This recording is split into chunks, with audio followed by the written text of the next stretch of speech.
ونؤمن به ونتوكل عليه ونعوذ بالله من شرور أنفسنا ومن سيئات أعمالنا من يهده الله فلا مضل له ومن يضلله فلا هادي له وأشهد أن لا إله إلا الله وأشهد أن محمدا عبده ورسوله أما بعد فإن خير الحديث كتاب الله وخير الهدي هدي محمد صلى الله عليه وسلم وشر الأمور محدثاتها وكل محدثة بدعة وكل بدعة ضلالة وكل ضلالة في النار. فأعوذ بالله السميع العليم من الشيطان الرجيم. بسم الله الرحمن الرحيم. يا أيها الذين آمنوا اتقوا الله حق تقاته ولا تموتن إلا وأنتم مسلمون. يا أيها الناس اتقوا ربكم الذي خلقكم من نفس واحدة وخلق منها زوجها وبث منهما رجالا كثيرا ونساء واتقوا الله الذي تساءلون به والأرحام إن الله كان عليكم رقيبا. يا أيها الذين آمنوا اتقوا الله وقولوا قولا سديدا يصلح لكم أعمالكم ويغفر لكم ذنوبكم ومن يطع الله ورسوله فقد فاز فوزا عظيما. وقال الله تعالى في موضع آخر: بسم الله الرحمن الرحيم. والسابقون الأولون من المهاجرين والأنصار والذين اتبعوهم بإحسان رضي الله عنهم ورضوا عنه وأعد لهم جنات تجري تحتها الأنهار خالدين فيها أبدا ذلك الفوز العظيم. وقال النبي صلى الله عليه وسلم: لا تسبوا أصحابي فلو أن أحدكم أنفق مثل أحد ذهبا ما بلغ مد أحدهم ولا نصيفه. رب اشرح لي صدري ويسر لي أمري واحلل عقدة من لساني يفقهوا قولي رب زدني علما. تمام قسم کی تعریف، بڑائی، بزرگی، کبریائی، حمد و ثنا، عظمت و جلال اس اللہ رب العالمین احکم الحاکمین کے لیے لائق و زیبا ہے کہ جس نے ہمیں اس دنیا میں پیدا کیا اور ساتھ ہی ساتھ ہمیں ایمان جیسی دولت سے مالا مال کیا. بے شمار درود و سلام ہو تمام انبیاء کرام علیہ الصلوۃ والسلام پر، خصوصاً ہمارے آخری نبی جناب مجتبی محمد مصطفیٰ صلی اللہ علیہ وسلم پر. محترم سامعین کرام، جیسا کہ ہم سب جانتے ہیں کہ محرم الحرام کا مہینہ شروع ہو چکا ہے. یہ مہینہ جہاں اسلامی سال کا پہلا مہینہ ہے، وہیں حرمت والے مہینوں میں سے بھی ایک مہینہ ہے. اور کسی مہینے کے حرمت والے ہونے سے کیا مطلب ہے کہ اس مہینے کی تعظیم کی جائے، اس میں کثرت سے نیک اعمال کیے جائے، اور دوسرے مہینوں کے مقابلے میں اس مہینے میں برائیوں سے، گناہوں سے اور ظلم و زیادتی سے، شرک سے، بدعات سے، خرافات سے، غرض یہ کہ جتنی برائیاں ہیں سب سے حتی الامکان بچنے کی کوشش کی جائے. اور اسی مہینے کے تعلق سے اللہ کے رسول صلی اللہ علیہ وسلم نے ارشاد فرمایا کہ رمضان المبارک کے بعد اس مہینے کے روزے اللہ رب العزت کو سب سے زیادہ محبوب ہیں اور اس مہینے کے روزے سب سے زیادہ افضل ہیں. اسی مہینے میں یوم عاشورہ جو 10 محرم کو ہوتا ہے، وہ اسی مہینے میں. اس کی کیا فضیلت ہے کہ اس دن اگر کوئی روزہ رکھتا ہے تو نبی کریم کا ارشاد ہے کہ اس کے پچھلے 1 سال کے گناہ معاف کر دیے جاتے ہیں. اسی دن اللہ رب العزت نے موسیٰ علیہ السلام کو فرعون سے نجات دی تھی، جس کی وجہ سے یہود جو مدینہ میں آباد تھے وہ بھی اس دن روزہ رکھا کرتے تھے. اسی لیے نبی کریم صلی اللہ علیہ وسلم نے ارشاد فرمایا کہ آئندہ سال اگر میں زندہ رہا تو انشاءاللہ یہود کی مخالفت میں 9 تاریخ کو روزہ رکھوں گا. لیکن اللہ کی مرضی کہ اللہ کے رسول صلی اللہ علیہ وسلم اگلے سال تک زندہ نہیں رہے، آپ کی وفات ہو گئی. اس لیے ہمیں چاہیے کہ ہم 9 اور 10 دونوں دنوں کا روزہ رکھیں تاکہ یہ جو فضیلت ہے 1 سال کے گناہ معاف ہونے کی وہ ہمیں حاصل ہو جائے اور ہم نبی کریم صلی اللہ علیہ وسلم کی سنت کی اتباع کریں. یہ مختصر طور پر محرم الحرام کی جو فضیلت ہے یا محرم الحرام میں جو کرنے کے اعمال ہیں وہ میں نے آپ لوگوں کے سامنے بیان کیا. لیکن ہم جب اپنے معاشرے پر نظر ڈالتے ہیں تو ہم دیکھتے ہیں کہ ہمارا معاشرہ بالکل ان چیزوں کے بالکل مخالف ہے. ہمارے معاشرے میں یہ چیزیں بہت کم نظر آتی ہے، بلکہ ہمارے معاشرے میں کیا نظر آتا ہے؟ وہ دیکھو، ہمارے معاشرے میں کوئی ماتم کرتا ہوا نظر آتا ہے، ہمارے معاشرے میں کوئی ڈھول تاشے بجاتا ہوا نظر آتا ہے، ہمارے معاشرے میں کوئی سبیلے لگائے ہوئے ہیں. لیکن میرے بھائیوں اور دوستوں، کیا اسلام کا طریقہ ہے؟ نہیں، یہ اسلام کا طریقہ نہیں ہے میرے بھائیوں اور دوستوں.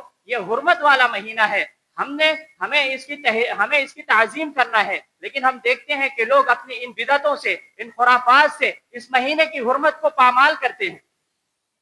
میرے بھائیوں اور دوستوں، بات اگر یہیں تک ہوتی تو کچھ تھی، حد تو یہ ہے کہ بات یہاں تک جا چکی ہے، اب لوگ صحابہ کرام جو کہ افضل الامہ ہے ان کے بارے میں برا بھلا کہنے کو اس مہینے میں افضل کام سمجھتے ہیں، ثواب کا کام سمجھتے ہیں، کار خیر سمجھتے ہیں۔ میرے بھائیوں اور دوستوں، صحابہ کی جماعت وہ جماعت ہے، صحابہ کی جماعت وہ جماعت ہے جو اس روئے زمین پر انبیاء کے بعد سب سے افضل جماعت ہے۔ صحابہ کرام کی جماعت وہ جماعت ہے کہ جن کے سامنے قرآن نازل ہوا، صحابہ کرام کی جماعت ہی وہ جماعت ہے جنہوں نے محمد رسول اللہ صلی اللہ علیہ وسلم کی اس وقت مدد فرمائی جب خود ان کے قبیلے کے لوگ ان کے مخالف ہو گئے تھے۔ صحابہ کرام کی جماعت ہی وہ جماعت ہے جن کے بارے میں نبی اللہ رب العزت فرماتا ہے رضی اللہ عنہم ورضوا عنہ، کہ اللہ ان سے راضی اور وہ اللہ سے راضی۔ صحابہ کرام کی جماعت ہی وہ جماعت ہے جن کو اللہ رب العزت نے اپنے نبی کے صحابہ ہونے کا شرف بخشا۔ ان میں ایسے ایسے لوگ ہیں کہ قیامت تک اس کی مثال مل ہی نہیں سکتی۔ ہاں، صحابہ کی جماعت میں ہی وہ ہے جن کو اللہ کے رسول صلی اللہ علیہ وسلم نے صدیق کا لقب دیا۔ اگر تم یہ کہتے ہو کہ وہ صدیق نہیں ہے، وہ سچے نہیں ہے، وہ اپنے ایمان میں جھوٹے ہیں، تو اللہ کی قسم قیامت تک کوئی سچا ہو ہی نہیں سکتا۔ ہاں، اسی صحابہ کی جماعت میں وہ بھی ہے جن کے عدل و انصاف کی گواہی خود ان کے رعایا نے دی۔ اگر تم یہ کہتے ہو کہ وہ منصف نہیں ہے تو اللہ کی قسم قیامت تک کوئی منصف پیدا ہی نہیں ہو سکتا۔ ہاں، صحابہ کی جماعت میں وہ بھی ہیں جن سے فرشتے حیا کرتے تھے، اگر تم ان کی حیا کی چادر کو داغدار کرو گے، اللہ کی قسم قیامت تک کوئی با حیا پیدا ہو ہی نہیں سکتا۔ ہاں، صحابہ کی جماعت میں وہ ہے جن کے بارے میں اللہ کے رسول نے کہا کہ من کنت مولاہ فعلی مولا، کہ میں جس کا ولی ہوں علی اس کے ولی ہے۔ اگر تم علی سے دشمنی کرتے ہو تو اللہ کی قسم تم رسول اللہ سے دشمنی کرتے ہو۔ صحابہ کی جماعت میں وہ بھی ہے جن کو اللہ کے رسول صلی اللہ علیہ وسلم نے دنیا میں ہی جنت کی بشارت دی۔ ہاں، صحابہ کی جماعت میں وہ صحابیہ بھی ہیں جن کی برات، جن کی پاک دامنی کا ذکر اللہ رب العالمین نے قرآن میں کیا۔ اللہ کی قسم اگر تم ان کی پاک دامنی پر کیچڑ اچھالتے ہو تو قیامت تک کوئی پاک دامن عورت اس دنیا میں پیدا نہیں ہو سکتی۔ میرے بھائیوں اور دوستو، یہ وہ صحابہ کی جماعت ہے۔ صحابہ کی جماعت وہ ہے جن کے بارے میں نبی کریم نے کہا، اللہ رب العزت نے فرمایا کہ فَإِنْ آمَنُوا بِمِثْلِ مَا آمَنْتُمْ بِهِ فَقَدِ اهْتَدَوْا، کہ وہ لوگ اگر اس طرح ایمان لے آئے جس طرح تم یعنی کہ صحابہ کرام ایمان لائے ہیں تو وہ ہدایت یافتہ ہوں گے۔ ذرا غور کریں کہ اللہ رب العزت نے صحابہ کے ایمان کو معیار بنایا، ان کو نمونہ اور مثال بنایا کہ اگر لوگ اس طرح ایمان لائے جس طرح صحابہ ایمان لائے تھے تب وہ ہدایت یافتہ ہوں گے۔ یعنی ایک معیار ہے ان کے ایمان کا، اور آج ہم اپنے معاشرے میں دیکھتے ہیں کہ لوگ ان کے ایمان کو داغدار کہتے ہیں کہ وہ مومن نہیں تھے، کہتے ہیں کہ وہ اپنے ایمان میں جھوٹے تھے۔ اللہ کی قسم وہ اپنے ایمان میں سچے تھے، بلکہ اگر تم اپنے ایمان میں سچے ہو، تم چاہتے ہو کہ تم ہدایت پا جاؤ تو تم کو ان کی اتباع کرنی پڑے گی۔ اللہ رب العزت نے کہا کہ والذین اتبعوہم بإحسان، اور وہ لوگ جنہوں نے صحابہ کی احسان کے ساتھ اتباع کی۔ اس لیے اگر تمہیں یہ شک ہے کہ ان کا ایمان مقبول نہیں ہے تو یہ تمہارا گمان ہے، ان کا ایمان تو اللہ کے ہاں مقبول ہے۔ ہاں، تم چاہتے ہو کہ تمہارا ایمان مقبول ہو تو تم ان کی اتباع کرو۔ میرے بھائیوں اور دوستو، صحابہ کی محبت اور صحابہ کی فرما برداری نبی کریم صلی اللہ علیہ وسلم کی ایسی تھی کہ اس کی گواہی اللہ کے رسول اور صحابہ کا دشمن بھی دیتا ہے۔ آج ہم صحابہ سے محبت کا دعویٰ کرتے ہیں یا صحابہ پر تنقید کرنے والے اللہ کے رسول سے محبت کا دعویٰ کرتے ہیں، لیکن حقیقت میں وہ اللہ کے رسول کی سنتوں کو ترک کرتے ہیں، وہ اللہ کے رسول کے احکامات کو پامال کرتے ہیں، اور وہ اللہ کے رسول سے محبت کا دعویٰ کرتے ہیں۔ آؤ دیکھو صحابہ کی محبت کا نمونہ جس کی گواہی دشمن بھی دیتا ہے۔ وہ دشمن، یاد کرو صلح حدیبیہ کا موقع، جب عروہ بن مسعود ثقفی رسول اللہ سے ملاقات کے لیے آتے ہیں، رسول اللہ صلی اللہ علیہ وسلم سے ملاقات کر کے جب واپس جاتے ہیں اپنی قوم میں تو کیا کہتے ہیں؟ اے میری قوم، اللہ کی قسم میں دنیا کے بہت سارے بادشاہوں کے دربار میں گیا، میں قیصر و کسریٰ کے دربار میں گیا، میں نجاشی کے دربار میں گیا، لیکن اللہ کی قسم میں نے جس قدر محمد کے اصحاب ان کی تعظیم کرتے ہیں اس طرح میں نے کسی بادشاہ کے ساتھیوں کو ان کی تعظیم کرتے ہوئے نہیں دیکھا۔ کیا کرتے ہیں؟ بیان کیا کہ اللہ کے رسول صلی اللہ علیہ وسلم جب تھوکتے ہیں تو ان کے صحابہ ان کے تھوک کو نیچے نہیں گرنے دیتے، اپنے ہاتھوں پر لیتے ہیں، اپنے چہرے پر اور اپنے جسم پر ملتے ہیں۔ اللہ کی قسم جب وہ وضو کرتے ہیں تو ان کے وضو سے گرنے والا پانی صحابہ زمین پہ نہیں گرنے دیتے، وہ اس کو لینے کے لیے لڑ پڑتے ہیں، دوڑ پڑتے ہیں اور اس کو اپنے اوپر مل لیتے ہیں۔ جب وہ بات کرتے ہیں، جب محمد رسول اللہ صلی اللہ علیہ وسلم بات کرتے ہیں تو اپنی آواز کو پست کر لیتے ہیں اور ان کی تعظیم اس قدر کرتے ہیں، ان کی تعظیم میں اپنے رسول کو آنکھ بھر کر دیکھنا مناسب نہیں سمجھتے۔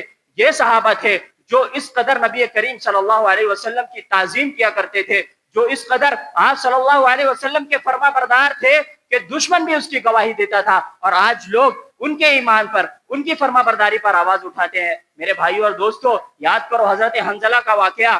نبی کریم صلی اللہ علیہ وسلم کی مجلس سے الگ ہوتے ہیں، ان کے دل کی کیفیت تھوڑی تبدیل ہو جاتی ہے، دوڑتے ہوئے مدینے کی گلیوں میں یہ کہتے ہوئے نبی کریم صلی اللہ علیہ وسلم کی طرف لپکتے ہیں کہ اے حنظلہ تو تو منافق ہو گیا، اے حنظلہ تو تو منافق ہو گیا۔ اور آج ہم اپنے آپ کو دیکھیں، یا نبی پر تنقید کرنے والے اپنے آپ کو، یا صحابہ پر تنقید کرنے والے اپنے آپ کو دیکھیں، کیا وہ اس قدر رسول اللہ صلی اللہ علیہ وسلم سے محبت کرتے ہیں؟ وہ اسلام کے احکامات پر اس قدر عمل کرتے ہیں؟ کیا ان کے یہاں منافقت کی نشانیاں نہیں پائی جاتی؟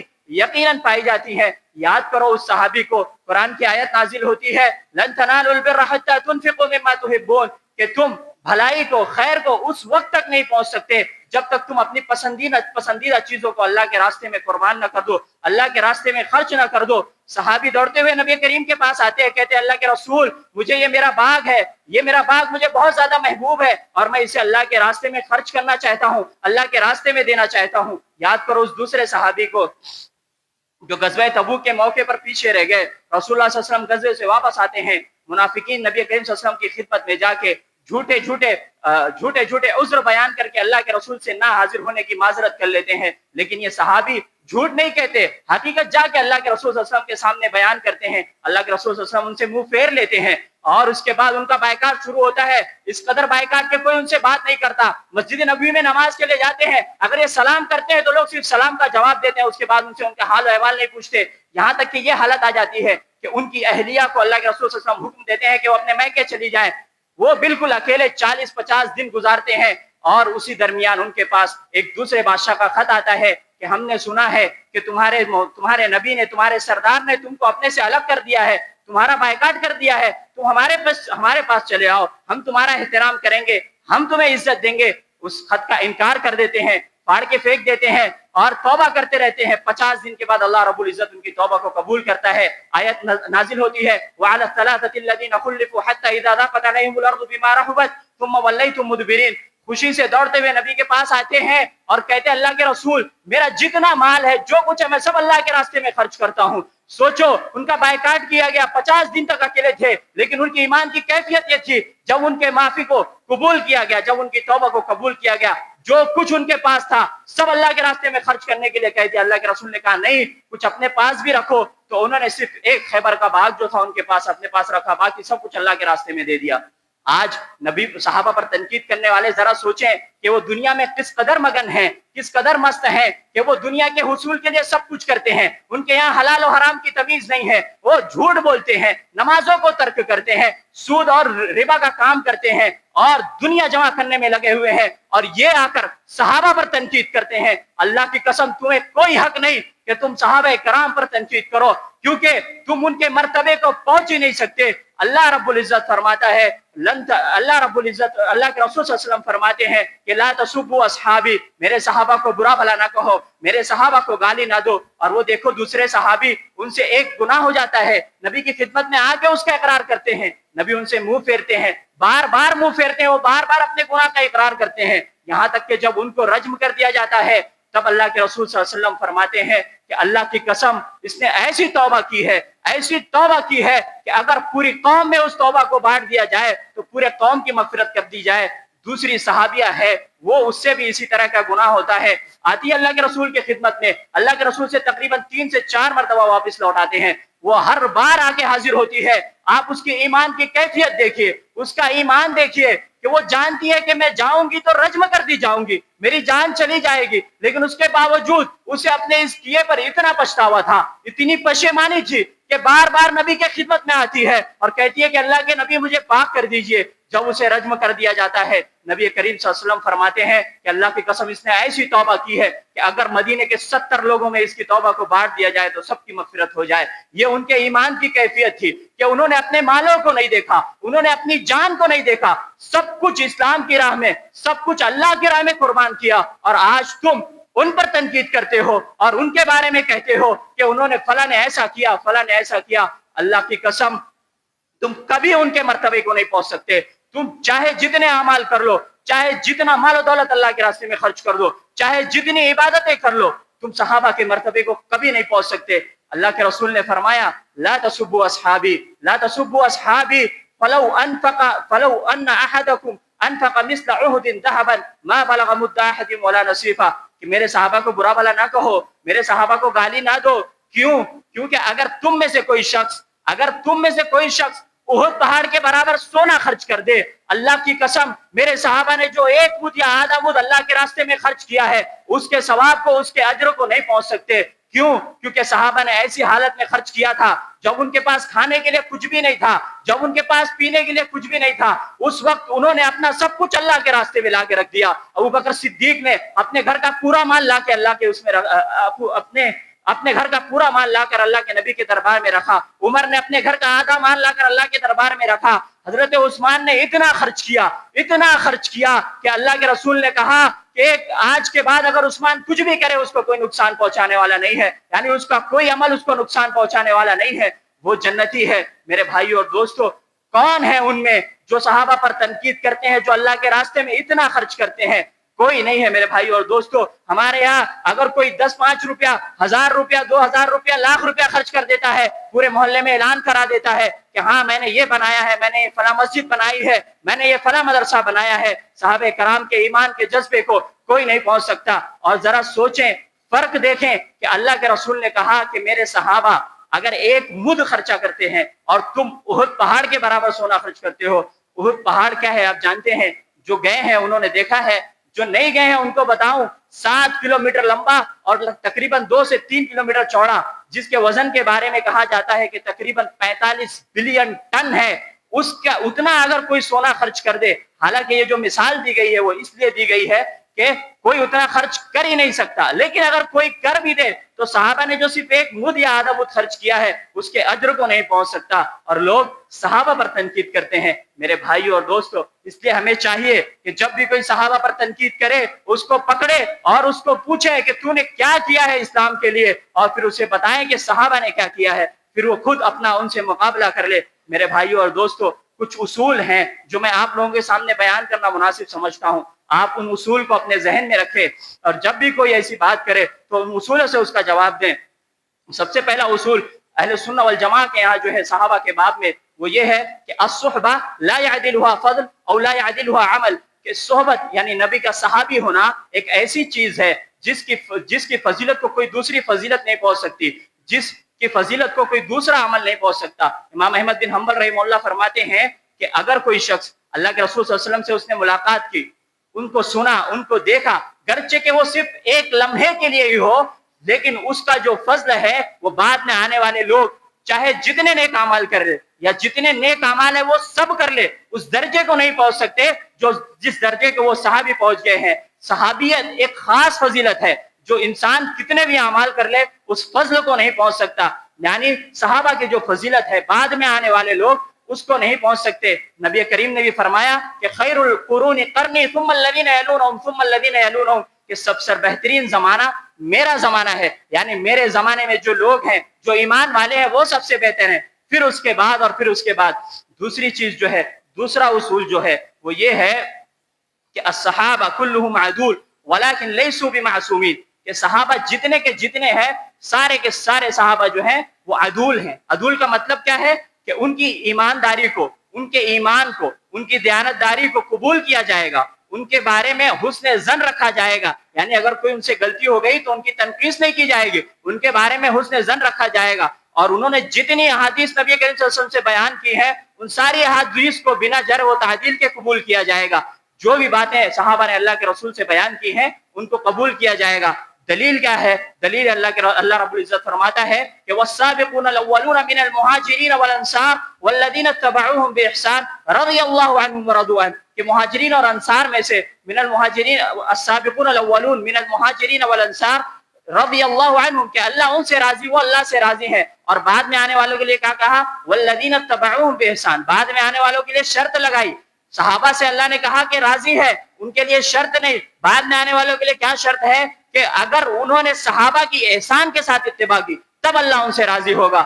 اور بھی بہت ساری دلیلیں ہیں، لیکن آپ لوگوں کے سامنے خطیب بغدادی کا بہت ہی پیارا قول پیش کروں گا، جس کا خلاصہ یہ ہے کہ خطیب بغدادی کہتے ہیں کہ اگر صحابہ کے عادل ہونے پر، صحابہ کے عدول ہونے پر قرآن و سنت سے کوئی دلیل نہ بھی ہوتی، حالانکہ موجود ہے لیکن اگر نہ بھی ہوتی، تو ان کا جو عمل ہے، ان کا جو عمل ہے، ان کا جو سلوک ہے نبی کریم صلی اللہ علیہ وسلم کے ساتھ، وہ اس بات پہ دلیل ہے کہ ان کے ایمانداری کو، ان کی دیانتداری کو قبول کیا جائے. انہوں نے اللہ کے راستے میں جو جہاد کیا، جو ہجرت کی، جو اپنے مال کو خرچ کیا، جو اپنی جانوں کو خرچ کیا، جو انہوں نے جنگوں میں باپ اپنے بیٹے کے مقابلے میں کھڑا ہو گیا، بیٹا اپنے باپ کے مقابلے میں کھڑا ہو گیا، یہ ساری چیزیں جو انہوں نے کی وہ صرف ایمان کے جذبے کی وجہ سے ہو سکتی ہیں، وہ منافقت سے نہیں ہو سکتی.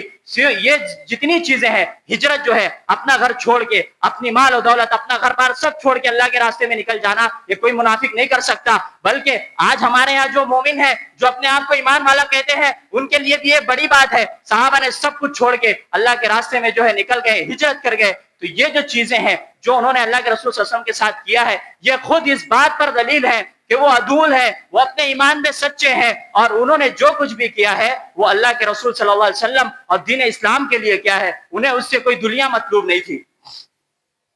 تیسری چیز جو ہے، تیسرا اصول جو ہے وہ یہ ہے کہ حب الصحابہ ایمان و دین و احسان و بغضهم کفر و نفاق و طغیان، کہ صحابہ کی جو محبت ہے، صحابہ سے جو محبت کرتا ہے وہ دین ہے، ایمان ہے، احسان ہے، یعنی دین کا، ایمان کا حصہ ہے. اگر کوئی ان سے بغض کرتا ہے، نفرت کرتا ہے، تو وہ کفر ہے، نفاق ہے، طغیان ہے.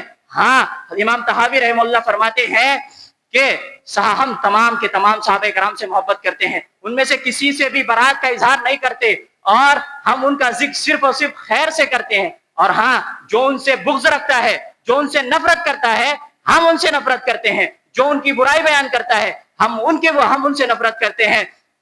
میرے بھائیوں اور دوستو، اور فرماتے ہیں کہ صحابہ سے جو محبت ہے وہ دین، ایمان اور احسان کا حصہ ہے. اور صحابہ سے جو نفرت ہے، صحابہ سے اگر کوئی بغض کرتا ہے تو یا تو کفر ہے، یا نفاق ہے، یا اس کی سرکشی ہے. میرے بھائیوں اور دوستو، نبی کریم صلی اللہ علیہ وسلم نے بھی انصار کے تعلق سے خاص فرمایا کہ اگر مومن ہی ہے جو انصار سے محبت کرتے ہیں اور جو ان سے نفرت کرتے ہیں وہ منافق ہیں. اور جو انصار سے محبت کرتے ہیں، یعنی مدینہ کے جو لوگ تھے، مدینہ کے جو صحابہ تھے جنہوں نے مہاجرین کو اپنے گھر میں جگہ دی، ان کو انصار کہا جاتا ہے. تو جو انصار سے محبت کرتے ہیں اللہ ان سے محبت کرتا ہے، اور جو انصار سے نفرت کرتے ہیں اللہ ان سے نفرت کرتا ہے. تو میرے بھائیو اور دوستو، ہم صحابہ سے محبت کیوں نہ کریں؟ ان کی محنتوں کے نتیجے میں ہی تو یہ دین ہم تک پہنچا ہے. انہوں نے اپنا سب کچھ قربان کر کے تو یہ دین ہم تک پہنچایا ہے. تو ہم ان سے محبت کیوں نہ کریں؟ کیا ان کی چھوٹی سی غلطیاں جو ان سے ہو گئی، بشریت کا تقاضا ہے کہ انسان سے غلطی ہو، کیا ان غلطیوں کو لے کر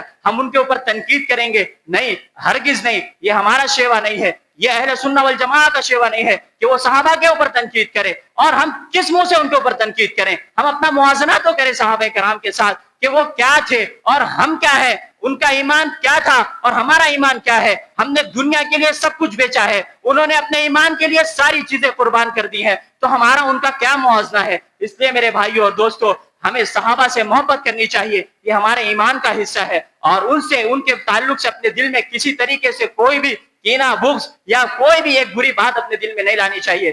چوتھا اور سب سے اہم اصول جو ہے وہ یہ ہے کہ السکوت اما شجر بینہم، کہ جو اختلافات صحابہ کے درمیان ہوئے اللہ کے رسول صلی اللہ علیہ وسلم کی وفات کے بعد، خاص کر عثمان رضی اللہ تعالیٰ عنہ کی شہادت کے بعد جو اختلافات صحابہ کے درمیان ہوئے، ان میں ہم خاموشی اختیار کریں، ان میں بہت زیادہ غور و خوض نہ کریں، ان میں بہت زیادہ تفصیل میں نہ جائیں، بہت زیادہ اس میں نہ پڑیں کہ کون صحیح تھا کون غلط تھا. یہ میں نہیں کہہ رہا، یہ ہمارے اسلاف کا طریقہ ہے. امام احمد بن حنبل رحمہ اللہ سے جب اس تعلق سے پوچھا گیا تو انہوں نے صرف اتنا کہا کہ ہم سب کے بارے میں صرف خیر کا کلمہ کہتے ہیں. عمر بن عبدالعزیز رحمہ اللہ سے جب اس کے بارے میں پوچھا گیا تو انہوں نے ایک تاریخی جملہ کہا کہ اللہ نے میرے ہاتھوں کو ان کے خون سے محفوظ رکھا ہے، تو پھر میں اپنی زبان کو ان کا ذکر کر کر کے آلودہ کیوں کروں؟ ان کے ذکر سے مراد یہ ہے کہ جو ان کے درمیان ہوا، اگر میں کچھ ایسی بات کہہ دوں جو صحابہ کے شان میں گستاخی ہو تو میری زبان آلودہ ہو جائے گی۔ اللہ نے تو مجھے محفوظ رکھا تھا، لیکن میں اس وجہ سے جو ہے گناہ میں پڑ جاؤں گا۔ اس لیے میرے بھائیو اور دوستو، ہمیں بھی چاہیے کہ ہم اس سے اپنے آپ کو بچا کر رکھیں، ان چیزوں میں نہ پڑے۔ آج کل ہم دیکھتے ہیں سوشل میڈیا کے دور میں کہ لوگ بہت سارے آتے ہیں اس میں اور سب بیان کرتے ہیں کہ فلاں حق تھے، فلاں باطل تھے، فلاں نے یہ کیا، فلاں نے وہ کیا۔ اللہ کی قسم ہمارا یہ کام نہیں ہے، ہم یہ نہیں کر سکتے کیونکہ اسلاف نے ہم کو اس سے منع کیا ہے۔ اور سب سے اہم چیز جو لوگ سنتے بھی ہیں ان کے لیے میں 3 چیزیں بیان کروں۔ سب سے پہلی چیز، جتنی روایتیں اس باب میں بیان کی جاتی ہیں، خاص کر جنگ جمل اور جنگ صفین یا صحابہ کے درمیان جو اختلافات ہوئے، ان میں اکثر جو حدیثیں ہیں یا روایتیں ہیں، اکثر جو روایتیں ہیں وہ جھوٹی ہیں، من گھڑت ہیں، لوگوں نے اپنی طرف سے اس میں داخل کر دی ہے، اور جو تھوڑے بہت صحیح الفاظ ہیں ان کے ساتھ انہوں نے کمی زیادتی کی ہے، ان کو تبدیل کر دیا ہے۔ کیوں؟ کیونکہ یہ تاریخی روایتیں ہیں، لوگوں نے اپنے منہج اور اپنے عقیدے کے اعتبار سے اس میں جو ہے تبدیلی کر دی ہے، اور آج ہمارے یہاں لوگ اس کو دھلے سے بیان کر دیتے ہیں، اس کی تحقیق نہیں کرتے، جس سے عوام میں کیا ہوتا ہے کہ صحابہ کے درمیان بدگمانی پیدا ہوتی ہے۔ اس لیے جب بھی ہم ان باتوں کو پڑھیں یا ان اختلافات کو پڑھیں تو ہمارے لیے ضروری ہے کہ ہم تحقیق کریں کہ وہ روایت جو ہم پڑھ رہے ہیں یا وہ روایت جو بیان کی گئی ہے وہ صحیح ہے یا غلط ہے۔ دوسری چیز، اگر کچھ احادیث جو اس معاملے میں صحیح ہیں، اس سے بھی یہ بات لازم نہیں آتی کہ ہم صحابہ کے اوپر تنقید کریں۔ کیوں؟ کیونکہ صحابہ نے جو کچھ کیا وہ اپنے لیے، اپنی ذات کے لیے، اپنے گھر والوں کے لیے نہیں کیا، انہوں نے حق کی تلاش میں کیا، انہوں نے اسلام کی مدد کے لیے کیا۔ لیکن اگر ان سے کچھ غلطی ہو گئی تو یہ ان کا اجتہاد تھا، اور ہم سب جانتے ہیں کہ اجتہاد میں 2 چیزیں ہوتی ہیں، اگر مجتہد حق کو پہنچتا ہے تو اس کو 2 اجر ملتا ہے، اور اگر مجتہد حق کو نہیں پہنچتا تو اسے 1 اجر ملتا ہے۔ اور صحابہ کرام ان دونوں میں سے ایک ہیں، کوئی حق کو پہنچا تو اس کے لیے 2 اجر ہے، کسی سے خطا ہوئی اس کے لیے بھی 1 اجر ہے، اور وہ تمام کے تمام جو ہے مغفور ہے، اللہ نے ان کی مغفرت کر دی ہے۔ رضی اللہ عنہم ورضوا عنہ۔ اور صحابہ کی جو غلطیاں ہیں وہ ان کی نیکیوں کے مقابلے میں ایسے ہی ہیں جیسے ایک بڑا سمندر ہو، اس میں چند قطرے میلے پانی کے ڈال دیے جائیں، وہ میلے پانی کے چند قطرے اس سمندر کی شفافیت پر کوئی اثر نہیں کرتے، اس سمندر کے صاف ہونے پہ کوئی داغ نہیں لگاتے۔ ایسے ہی صحابہ کرام کی نیکیاں ہیں کہ وہ اپنے ایمان کے اس درجے کو تھے کہ اگر ان سے کچھ لغزشیں ہوئی،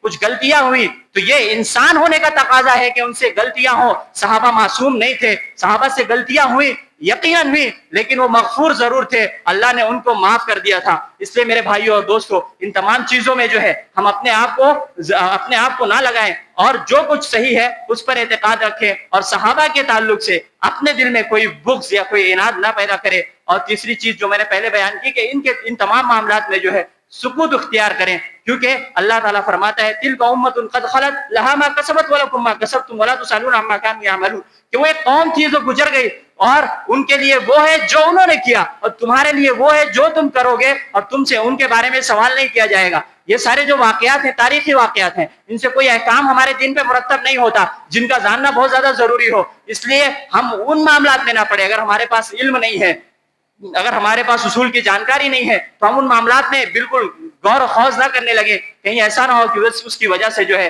ہمارے دل میں صحابہ کے خلاف کوئی بغض یا کوئی عناد پیدا ہو جائے۔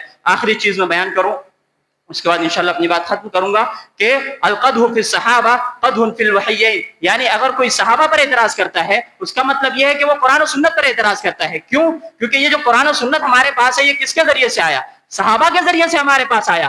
اگر ہم نے ان کی ذات پر اعتراض کر دیا تو یہ بات لازم آ جائے گی کہ قرآن و سنت جو ہمارے پاس ہے وہ بھی مجروح ہے، وہ بھی معترض ہے، اور یہی ہمارے دشمنوں کا جو ہے مقصد ہے۔ یہ جو روافض ہیں، یہ جو شیعہ ہیں، یہودی ہیں، جو ہمیشہ سے مسلمانوں کے دشمن رہے ہیں، ان کا یہی مقصد ہے کہ صحابہ کی ذات کو مجروح کر دیں، تاکہ جو ہمارے پاس اسلام کی بنیاد قرآن و سنت ہے وہ بھی مجروح ہو جائے، اور اس کے بعد جو ہے مسلمانوں کے درمیان اختلاف اور فتنہ پیدا ہو جائے۔ اس لیے میرے بھائیو اور دوستو، ساتھ ہی اگر ہم صحابہ پر نقد کرتے ہیں تو یہ اللہ کی ذات میں تنقیص ہے، نبی کی ذات پہ تنقیص ہے۔ کیسے؟ اللہ نے ہی ان کو چنا تھا، اللہ نے ہی صحابہ کو اپنے رسول اللہ صلی اللہ علیہ وسلم کے لیے چنا تھا۔ عبداللہ ابن مسعود نے کہا کہ اللہ رب العزت نے لوگوں کے دلوں کو دیکھا تو اس میں سب سے بہتر دل جو اس کو نظر آیا اس میں اللہ رب العزت وہ محمد رسول اللہ صلی اللہ علیہ وسلم کا تھا۔ اللہ نے اس کو اپنے نبی کے لیے چنا اور اس کو رسالت دے کے بھیجا۔ اس کے بعد محمد رسول اللہ صلی اللہ علیہ وسلم کے بعد اللہ رب العزت نے اور دلوں کو دیکھا تو اس میں جو سب سے بہتر دل نظر آئے ان کو اللہ رب العزت نے اپنے رسول کے صحابہ کے لیے چنا اور ان کو رسول اللہ صلی اللہ علیہ وسلم کا صحابہ بنا کر بھیجا.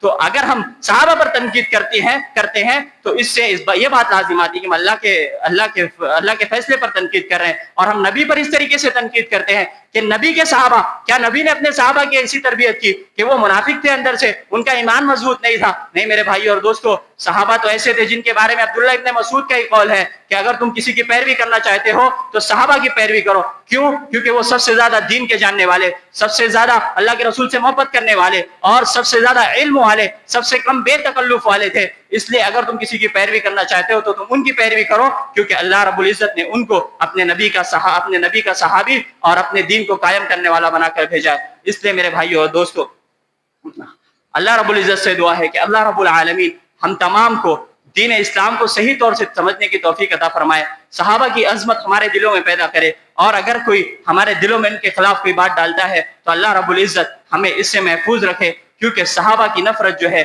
وہ رسول اللہ صلی اللہ علیہ وسلم دین سے اور تمام چیزوں سے نفرت پیدا کرتی ہے. وآخر دعوانا الحمد للہ رب العالمین.